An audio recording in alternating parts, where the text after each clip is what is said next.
Que la paix soit sur vous. Je m'appelle Mohamed Al-Rimi. Je suis un citoyen yéménite, originaire d'un petit village rural de la région de Rima. Ma famille est modeste. Nous vivons de l'agriculture et possédons une ferme. Nous habitons une maison traditionnelle en pierre et en terre battue, construite par mon père. En 2004, mon grand-père est décédé. Ma grand-mère est restée seule dans leur ancienne maison au bout du village.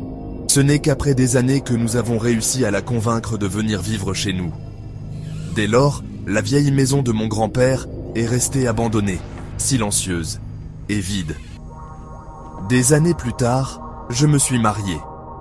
Ma femme et moi vivions avec ma mère, mais les tensions entre elles étaient devenues insupportables. Un jour, ma femme m'a lancé un ultimatum. Soit elle vivait seule, soit je devais la divorcer.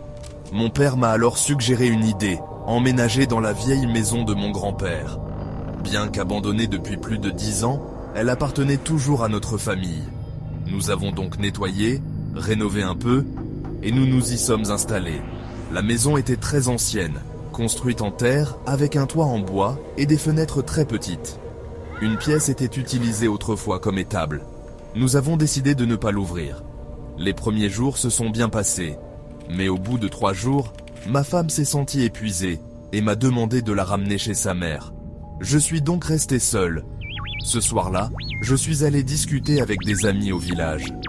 En rentrant tard, je suis passé par la cuisine pour aller aux toilettes.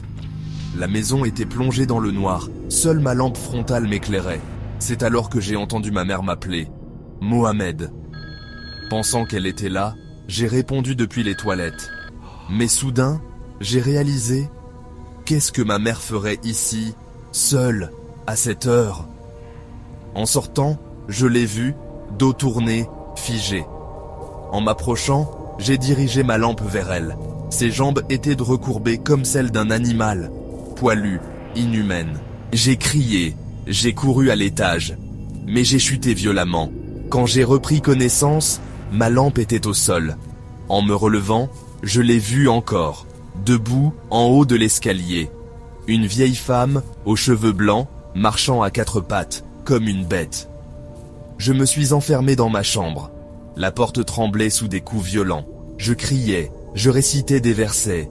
J'ai regardé par la fenêtre, appelé à l'aide. Puis j'ai vu ma mère dehors, près de la cuisine. Je suis sorti en courant vers elle. Mais quand la lumière a traversé son corps comme un fantôme, j'ai compris, ce n'était pas ma mère.